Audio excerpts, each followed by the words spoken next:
OGaccountability.com. So we get to a position in a place, we've come out, we realize, okay, I'm responsible for myself, keep myself healthy, I'm responsible for my family. Because really in life, barring something pretty horrible, the older you get, you realize family is pretty much all you're really going to have out of life. Friendships do come and go. There are some friendships that do last, and the friendships that do last, at one point, they've had a falling out, they've had a conflict. But so we get through that. Now here's the topic: start living. Yeah. Start doing something. And What do you like to do? what do you like to do? Go do it. Go do it. Here's the key. For me, it was anyway. Stop living in fear. Stop living in fear. Stop living in fear of failure. Stop living in fear of what people think. Stop living in fear of stepping outside your comfort zone. Stop living in those fears. That's what we did with Condition 1. All right? It was just like I was going to do it. There was nothing going to stop me. If that's what I wanted to do, I was going to do it. As long as it's not illegal, go do it. As long as it's not hurting other people, go do it. If you think that's what you want to do in life, then go do it. Stop being afraid of failure. How many people do you know hit their 40s or maybe even older, and they're like, I wish I would have went and done this. 100%. 100%. Go do it. Go do it. We live in a society that says, well, hey, work till you're 65 and then go do those things. No. Go do it. Stop letting other people suppress your desires. Stop letting other people suppress what you want to do. Get out from underneath those people. Get away from those people. And go do what the fuck you want to do. Yeah. Seriously. I have a friend that they're older in life, I'll say it that way. They always wanted tattoos, so they went out and got some tattoos. They always wanted one. Yeah. Go get you some tattoos. Go get them. And they're like, well, what do you think? I have tattoos. My chest is tattooed, my back. I don't think about things like that because I've had them for so long. But for somebody that looks back at their life and they're in their 60s now, they're like, I always wanted this. And that's something really small. But how many people get in the position to where they live that cookie cutter life? We understand you're going to have to work. You're going to have to work to put food in the bowl. You're going to have a job. But now where are you putting your relevance? Is money your God? Is money the most important thing to you? Because if it is, it'll show.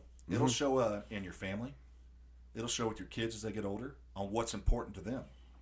And if you have kids and money is tight, and money's tight all around the world right now, I think it was on Tucker Carlson that basically family incomes that are making $100,000 a year now are still living paycheck to paycheck. Yeah. I mean, things have. I went to the grocery store the other day, spent $390 and didn't even get what I normally get. And for the first time, Joe, I'm like, you know what? I'm not gonna get. I have a little bit of a issue. I love sparkling water. Well, it's gotten outrageous how much they are, and I'd buy 6 or 7 cases at a time. I'm like, you know what? Regular water's okay. Yeah. Regular water. So I gave up a little bit, but if just money is what's important to you, you're missing out. See, but that's I wouldn't necessarily take that as something that you're missing out on. That's a decision that you're having to make. That's a sacrifice you're having to make for the better of other people that are in your life that are in your care, that are in your charge, right? You're responsible for people, and if spending that extra money takes away from them, then you're not going to do that. My daughter noticed something. She loves to shop. I love to shop too. Yep. She gets it from her grandma, man. They have shopping days, but past few times we went out, she's like, Dad, you don't ever buy yourself anything. Isn't that funny how that works? Yeah. And I'm like, well, you're growing and you need it. Now when Daddy does buy himself something, I'm like, the Hoka shoes, having back problems, I heard all about them. And I went and tried them on, and I'm like, oh, these are amazing. Like, I wish I would have had these years ago. From the second I put them on my feet, y'all can sponsor me if you want. But I ended up buying 2 pairs, and they're expensive. But I made an investment into me feeling better. But I almost felt guilty. And my mom was there because when I go shopping with my daughter, she doesn't want dad there. I'm like, well, sweetheart, Yeah. I'm going to be around. Right. So we went to the mall, and I'd go off and do my own deal. So when I get to the counter, I'm not going to get that pair of shoes because, man, I'm like, well, maybe I should.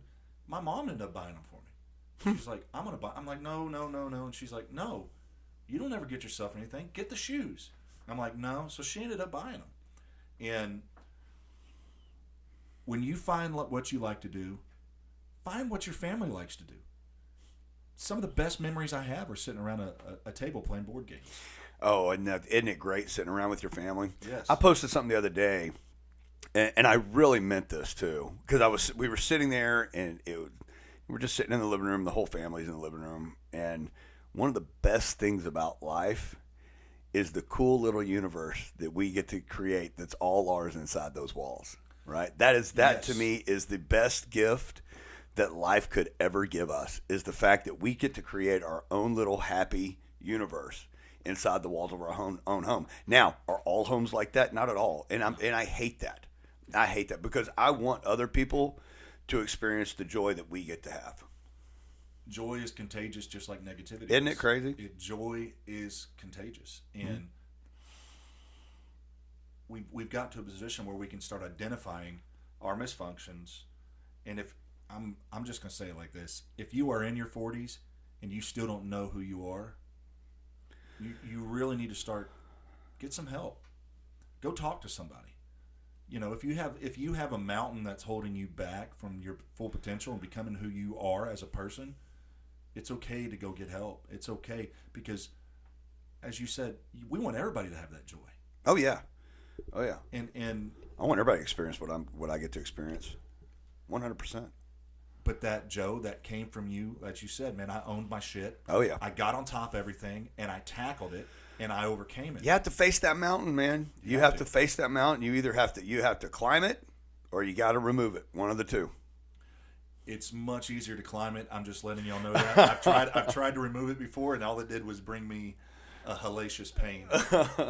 You look back at just being young and God, I thought I was invincible, you know. And I know to the older age group, we're still young, but to the 20-year-olds, we're the old guys now. Yeah, I hate admitting that, but it's really true. It is true. I mean, it's true, and I have gotten old, and I do feel it now. I mean, I'm in pain every day getting up. But guess what? That's just what I have to deal with every day because I get to wake up and do what I love to do every day. And if it's what's the alternative? Not do that? Well, that's really not an alternative for me. And a lot of times when you've dealt with pain for years, you know, I'm going on 14 years of just dealing with constant pain. You learn to just mask it and be like, hey, this is the way life is. I'm still going to enjoy life. And if I do say something like, hey, I'm hurting, I'm going to sit down, trust me, I'm hurting really bad if I do that. Right. But you learn not to let that control you. No. And control, whether it's from a person, whether it's allowing the way your body is hurting to control the outcome of your life. No, you got to find something. You have to have an outlet. Like for me, for the longest time, it was golf. I love to golf, man. More than I like to golf, I like to talk trash. I've got a black belt in trash talking. And if I can, you're going to do great on the podcast. when I can get in somebody's head, Yeah. And of course I was raised with some of the best, but let's think about this. Somebody's facing that mountain, and they're up against a decision, and you're thinking, if I make this decision, most people don't ever admit anything because of embarrassment. So if I make this decision to get help, am I going to be embarrassed? Fear. It's fear. They're living in fear. Living in fear. Stop living in fear. Get help. Yes. And look, it has to do with fear of failure, fear of discomfort, which can be one and the same, right? Because it's always uncomfortable to fail. But stop living in fear, man, because that was it for me. Look, I knew whenever I started this that look, I left a wake of damage in my past. I know that, okay? But I could either let that control me, okay, and keep me from doing what I wanted to do, or I could say, to hell with it. I'm going to do what the hell I want, okay, because that's what makes me happy, okay? That's what makes me a better me. So I had to stop living in fear. Whenever I stopped living in fear and got out from underneath those suppressive personalities that I was under for years, and believe me, I was under them for years, even after I got sober, especially my career. Yeah. Okay, there's some snakes out there. Okay, people that aren't in your path and walking it with you, they can be a hindrance and not even know. No, they're going to take advantage of you. There you go. They're going to take advantage of you at 100%. And I was done being taken advantage of. And I had gotten sober, right? I was living the life that I wanted to live, okay? And I was being held down. I felt like there were still things that were holding me down, dragging me down, keeping me from reaching my full potential. And once I recognized that and found a goal or identified a goal, okay, I went after it. There wasn't a fucker on this planet that was going to stop me. People need that drive. Yes. Once I got, and guess who was right there going, go get him? Was that little that little 4'11" Asian. Oh. Yeah. If people hadn't met her, they need to come to y'all's She's place and come meet her. she's a different animal. She's what you needed. Yeah, 100%. But your past makes you appreciate her even more. Doesn't it though? It puts more relevance to you have no clue how much I appreciate you because of where I've gone, what I've done, things that have happened in my life. You know, sometimes there really are victims of circumstance, time and place. It happens to all of us. Sometimes you can be in time and place and good things happen. Sometimes bad things happen. And once you remove people out of your life, Joe, one of the times I got so defeated from somebody, had a good friend pass away, and went to go do the funeral, big funeral, and there was a family there that I hadn't seen in probably 20 years. So the mom and dad come walking up. They're in their 60s. You know, I think I'm like 30, and they come walking up. No, I'm older than that. They come walking up. First thing out of their mouth, boy, we were worried about you. And I'm like, huh? I have no clue what they're talking about. Now, you ready for this? I'm like, oh, okay. Is everything good? And they're like, I remember when you were in 7th grade and you got in an argument with the coach. And I'm like, wait a second. I'm now in my mid-30s. I know, right? And you're talking about when I was like 12 years old? Yeah. Small-minded people never catch real vision. They will hang on to that forever. Forever. They will hang on to it forever, and that is their reality. What I should have said was, hey, if you didn't know, I need to tell you, I used to poop my pants when I was 2 as well. Right. So let's go ahead and get that on the table. And Yep. But when you let people now, I'm not going to brag on myself, but throw a little bit of my resume out. I'm sitting there thinking, have you not seen what this church has done in the community? Helped out at the high school for years. We took on a widows program, took care of tons of widows in this community, food drives, had thousands of pounds of food delivered, fed kids. And that doesn't matter. It doesn't matter because they feel that that gives them power over you still. It does. It doesn't matter what you're doing good in your life. Realize there are going to be some people that don't care. Yeah, they're called haters. They're called haters. Yeah. And I heard somebody, I won't say because people know, but they said, I'm done taking criticism from people that the only value they've ever brought to their hometown is the 6-pack that they buy on their way home from work. And I'm like, well, that's pretty good. Can I steal that? Or talking about, I'm never going to take criticism from somebody that I won't take advice from. Somebody posted a stupid deal on a video we posted last week, and I started to comment, and I'm like, who cares? I don't even know the guy. Oh, I saw that. Yeah, what an idiot. Yeah, who gives a shit? Yeah, what an idiot. Who cares? You're taking time out of your day to come to talk to people that don't know you. So, number one, thank you for the click and the view. Thank you for the like. But secondly, That's where people are at. Not everything is meant for you. Yeah. Get that. So let's say you go to church and the pastor says something you don't like. Well, he wasn't talking to you. But people get so offended. Well, I can't believe they said that. I don't have a problem with pornography. I don't have a problem with alcohol. Well, good for you. I tell you what you do have a problem with. The people closest to you should be able to speak to you and be like, you know what? You maybe have some issues here in this area. Yeah, and that's their issue. That's right? their issue. That's their issue. But yet they want to take their issue and make it everybody else's. Yeah. Because everybody has to be like them, right? Mm-hmm. If anybody thinks differently from them, that they're just wrong. I'm okay with being wrong. I'm okay with being wrong. I'm okay with being wrong. And guess what? If you think I'm wrong, I don't give a shit either. Yeah, I don't either. I don't care. And somebody would say that this is a narcissistic trait. Is I have really gotten to the place in the position that I don't. If somebody doesn't like me, I do not care. You can cuss me to my face, and I'll be like, "You're right, you're right." And I'm gonna go home, and I'm gonna sleep like a baby. I'm gonna wake up, and I'm never gonna think anything about you. No. And I'm gonna go home, play with my kids. That's a good place to live instead of going, well, I can't believe, why did they say this? And I used to be that way when I was younger. I want to know why. Or who told you that? First of all, if you're coming to tell me something and you're not going to tell me who told you, don't tell me. Don't tell me. Don't tell me.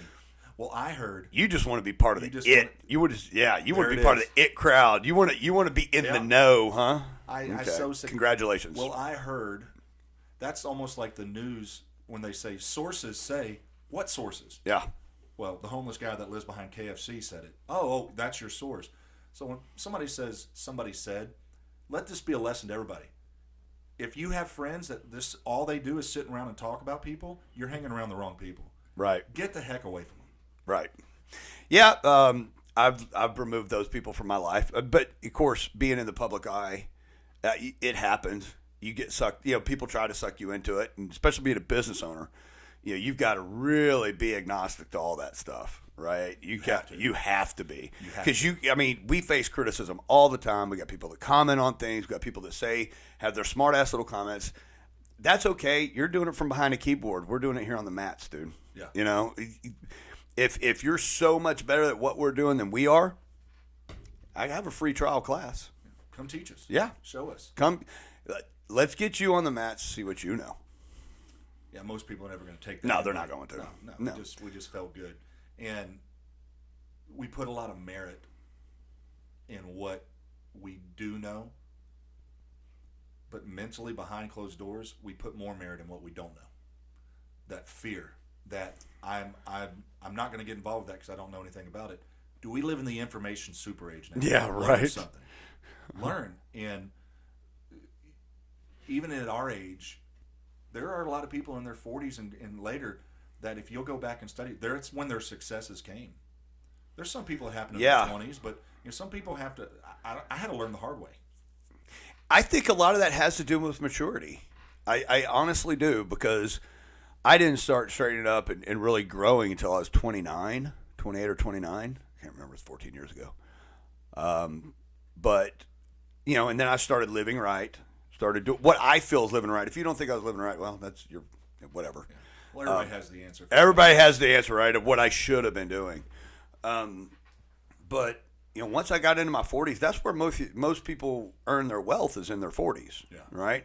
And they've done it through experience, right? They've gathered all this knowledge. They've perfected their craft, so to speak.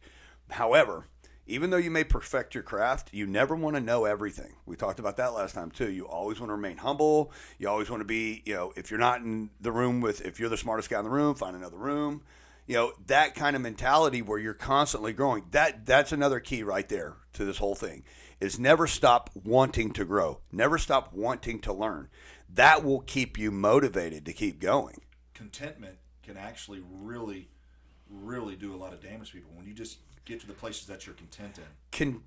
I wouldn't say content, because I think content is important, being happy, but complacency. There we go. I think complacency is very dangerous. Good point. Yes. Yeah. And we used to have, before when we were in Iraq, and every time we'd leave the wire, there was a little sign up as we were leaving that said "Complacency kills," and that can be used in life every day. Don't get complacent. Keep challenging yourself. There's a challenge out there. Go find it. Go. You know, go try to overtake it. Go try to overtake those fears. Go do it. And don't be afraid to start small. Learn to juggle. Don't be afraid to fail. And don't Stop looking at absolutely. failure as a negative thing. Start looking at failure as an opportunity to learn something new. Like about 2-3 months ago, I'm like, I don't know how to juggle, so I taught myself to juggle. Yeah. I know that's stupid, but Look at you doing a podcast now. yeah, You know, outside your comfort zone, probably. hopefully an award-winning podcast, but We'll see. we'll see. We'll see. Joe, thank you so much for being Absolutely, here today. man. Had a great time. Looking forward to having you come back, man. Looking forward to it, brother. Thank you.